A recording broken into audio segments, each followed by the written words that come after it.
ہم چھین لیں گے دل تمہارا، تحریر کائنات شمشاد۔ اگلا حصہ۔ کیوں گلا نہیں گھوٹو گی؟ اس کے سارے محبت پر سرشار ہوتے ازمیر نے اس کی شہد رنگ آنکھوں میں جھانکتے شوخی سے پوچھا۔ نہیں، میرے نازک ہاتھوں میں اتنی جان نہیں ہے۔ وہ اسی پوزیشن میں منہ بنا کر بولی تو ازمیر مسکرا دیا۔ اور اگر میں نے اس کی طرف دیکھا تو؟ وہ بات ادھوری چھوڑ کر شرارت سے پوچھنے لگا۔ یشل کا یہ انداز اسے بہت اچھا لگ رہا تھا۔ تو آپ کو 1 ماہ تک ایک ہی سوٹ میں آفس جانا ہوگا، بنا اپنے موبائل اور گاڑی کے، بسوں میں دھکے کھاتے ہوئے۔ یہ کیسی سزا ہے؟ بس یہ میرا اسٹائل ہے، یشل اسپیشل۔ اور اس کا فائدہ کیا ہوگا؟ وہ ناسمجھی سے بولا۔ جب بسوں میں دھکے کھائیں گے تو محبت کا خمار 4 دن میں اتر جائے گا۔ ایک ہی سوٹ میں آفس جائیں گے تو آفس والے مذاق اڑائیں گے، اور بنا موبائل کے آج کی جنریشن کو سانس نہیں آتا۔ وہ سزا کے نقصانات بتاتی مسکرا کر ابرو اچکانے لگی، جیسے کہہ رہی ہو اب سمجھے میری بات کا مطلب۔ اتنی خطرناک سزا؟ ازمیر تفصیل جان کے تھوڑا حیران ہوا۔ تو مت کرنا ایسا جرم جو یہ سزا بھگتنی پڑے۔ وہ اطمینان سے کہتی ابھی بھی اس کے گلے میں باہیں ڈالے اسے خود پہ جھکائے کھڑی تھی۔ تبھی ازمیر کا فون بجا۔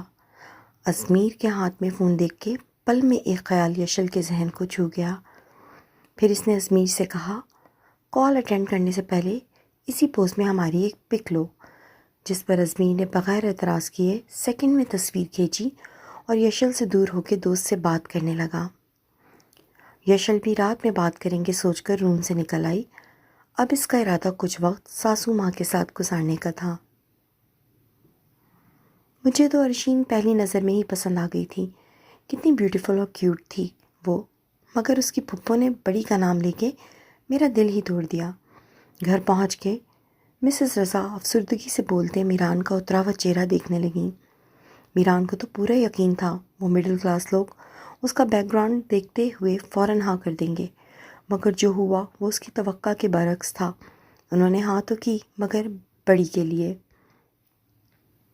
مجھے تو اس عورت کا لہجہ اور انداز بہت عجیب سا لگ رہا تھا، اور جب وہ ہماری آمد کا مقصد جان کے ارشین کو دیکھ رہی تھی تو اس کے چہرے پر مجھے انتہائی غصہ نظر آیا۔ مسٹر رضا نے گال پہ ہاتھ رکھ کے پرسوچ انداز میں کہا تو میران اور مسز رضا چونک پڑے، شاید اس لیے کہ انہیں یہ رشتہ اپنی بیٹی کے لیے پسند آیا ہو۔ میران کے آہستہ سے کہنے پہ وہ دونوں چونک کے اسے دیکھنے لگے۔ میران کی بات ان کے بھی دل کو لگی تھی، مگر اب کیا ہو سکتا تھا؟ میران کے لیے تو وہ صاف انکار کر چکے تھے۔ نتاشا ہاتھ میں پکڑے موبائل کی اسکرین دیکھ کر وہیں ساکت ہو گئی جس میں یشل ازمیر کے گلے میں دونوں ہاتھ ڈالے اس کا چہرہ اپنے چہرے کے قریب کیے ہوئے تھی، اور تصویر میں دونوں مسکرا رہے تھے۔ یہ دوسری پک تھی یشل کی بھیجی ہوئی جو نتاشا کو آگ لگا رہی تھی۔ پہلی پک یشل نے ایک دوسرے کو سموسہ کھلانے والی بھیجی تھی، جسے دیکھ کر غصے سے پاگل ہوتے نتاشا نے اس کے اور ازمیر کے درمیان فاصلے پیدا کیے اور یشل کو گھر چھوڑ کر جانے پہ مجبور کر دیا، جس میں اسے لگا وہ کامیاب ہو گئی ہے، مگر نہیں۔ یشل نہ صرف واپس آئی تھی بلکہ آتے ہی اس نے نتاشا کے چھکے چھڑا دیے تھے۔ اب وہ دوبارہ کوئی بڑی سازش سوچ رہی تھی یشل اور ازمیر کو الگ کرنے کی۔ 1 ہفتے بعد جب وہ سب ڈنر کر رہے تھے تو ان نون نمبر سے مسٹر رضا کو کال آئی، جس پر 1 منٹ بات کرنے کے بعد وہ بولے، ٹھیک ہے، میں آپ کو گھر پر بات کر کے بتاتا ہوں۔ کس کا فون تھا؟ کیا بات کریں گے گھر پہ؟ مسز رضا نے بات ختم ہوتے ہی پوچھا۔ میران بھی کھانا چھوڑ کے باپ کی طرف متوجہ ہو گیا تھا۔ ارشین کی پھپھو کی کال تھی، انہوں نے رشتے کے لیے ہاں کہہ دی ہے۔ یہ پوچھ رہی تھیں ہم کب چکر لگائیں گے ان کی طرف تاکہ بات کو آگے بڑھایا جائے۔ اپنی بات مکمل کر کے انہوں نے ماں بیٹے کا شوق چہرہ دیکھا جو انہیں ٹکر ٹکر دیکھ رہے تھے۔ ڈیڈ آپ سچ کہہ رہے ہیں؟ میران نے بے یقینی سے پوچھا۔ بالکل سچ مائی سن، وہ پیار سے بولے۔ واقعی انہوں نے ہاں کہہ دیے؟ اس دن تو وہ کہہ رہی تھیں بڑی والی کے لیے سوچو۔ مسز رضا بھی حیرانی سے بولی۔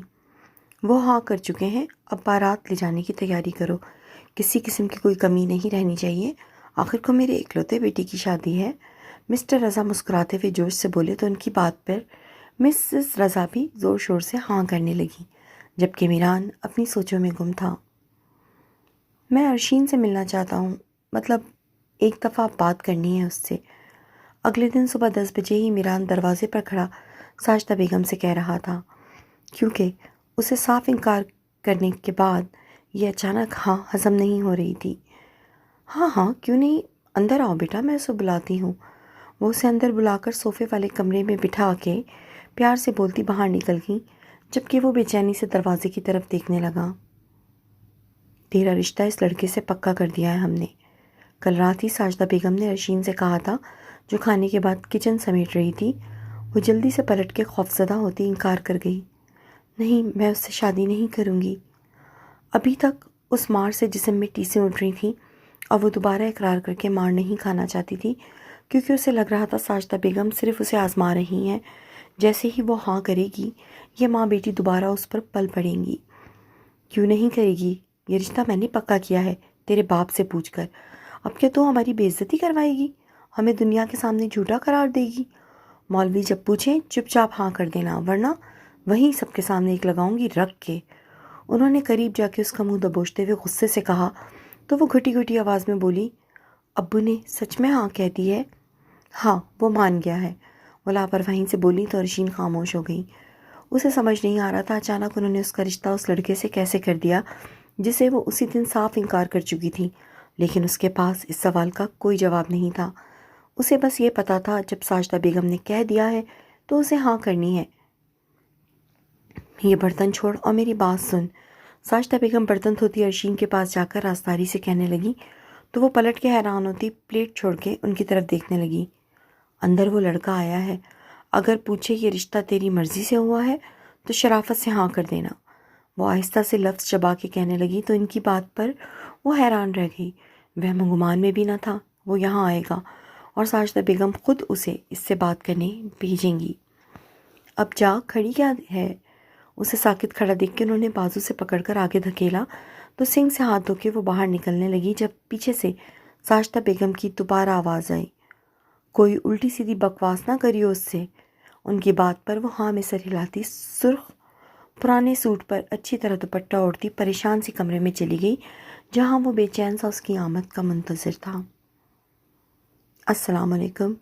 اس نے کمرے کی چوکھٹ پار کر کے 2 قدم آگے رکھتے ہوئے ایک نظر بلو 3 پیس میں ملبوس میران کو دیکھ کر آہستہ سے سلام کیا۔ وعلیکم السلام، آئیے بیٹھیے۔ وہ کھڑا ہو کے بیڈ کی طرف اشارہ کرتا اسے بیٹھنے کا کہنے لگا، لیکن ارشین نے انکار کر دیا۔ میں یہیں ٹھیک ہوں، آپ کو کیا بات کرنی ہے مجھ سے؟ کیا آپ کسی اور کو پسند کرتی ہیں؟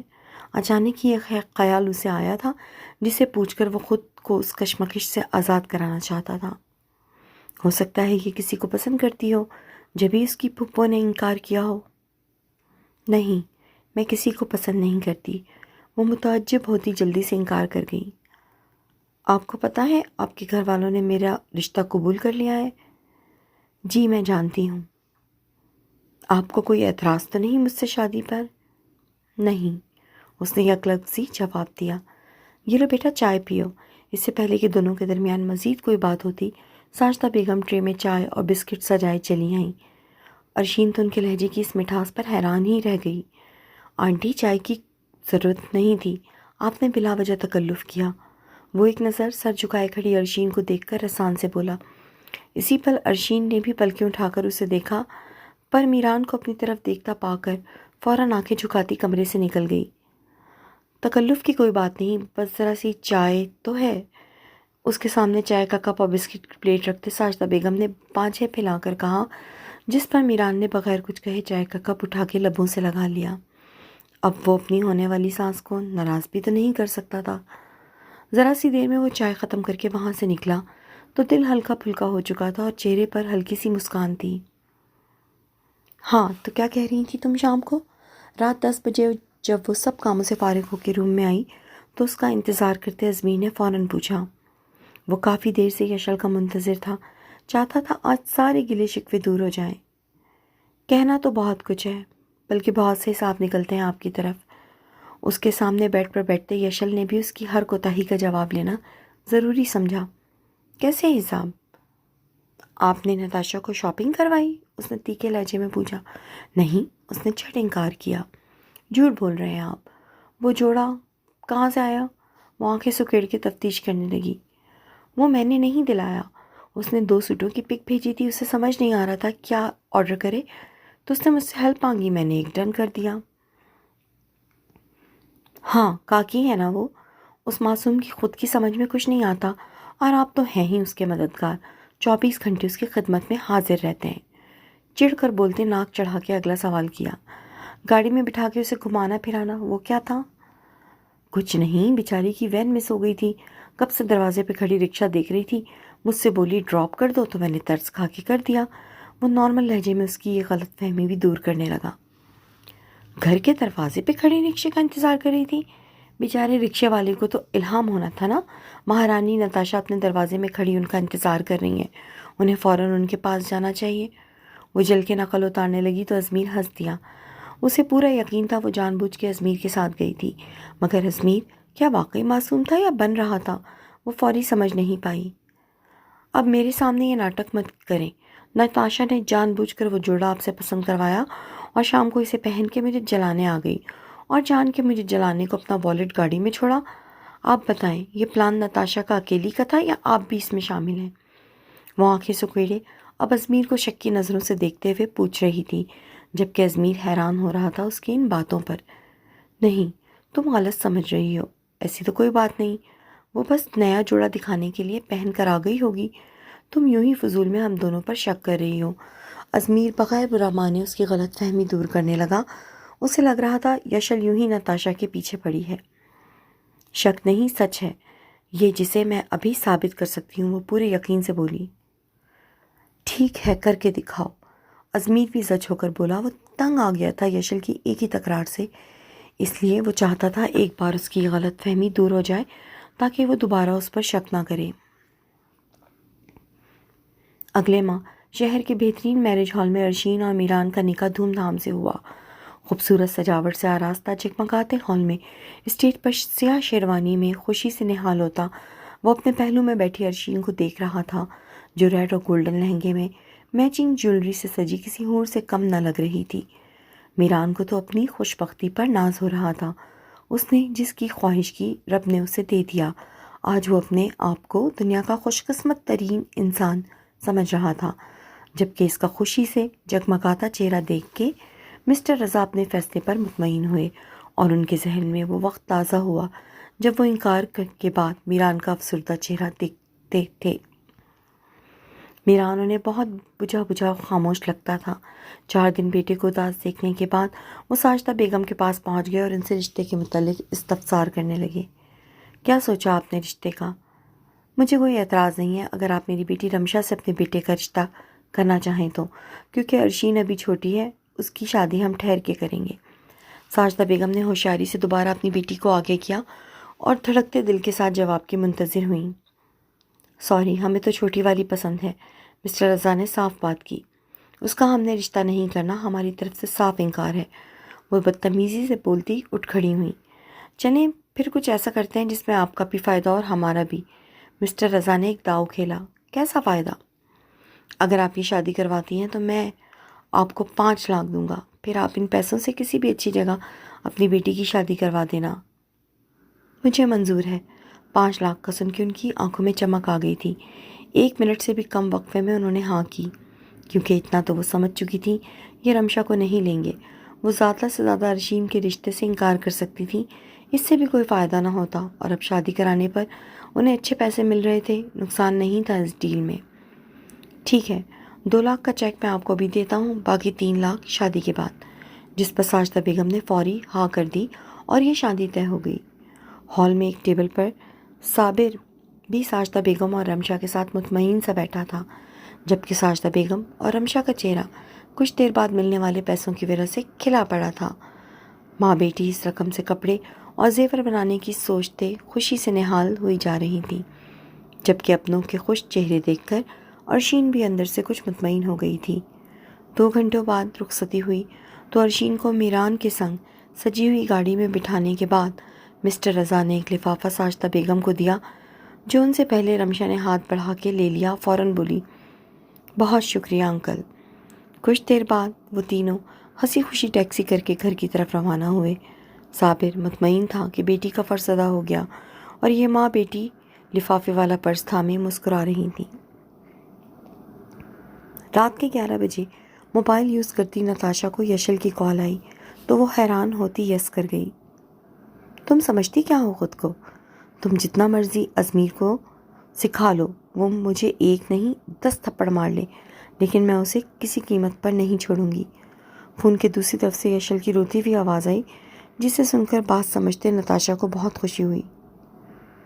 میں دیکھتا ہوں کیسے نہیں تم ہم دونوں کے بیچ سے نکلتی۔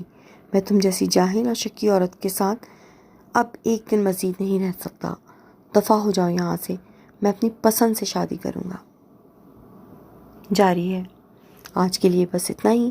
جلد حاضر ہوں گے اگلی قسط کے ساتھ، لیکن اس سے پہلے اگر آپ نے ابھی تک ہمارا چینل سبسکرائب نہیں کیا تو جلدی سے چینل کو سبسکرائب کریں، ویڈیو کو لائک ضرور کیجیے اور کمنٹس میں اپنی رائے کا اظہار کیجیے۔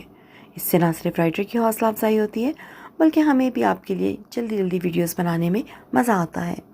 جلد ملیں گے۔ اللہ حافظ۔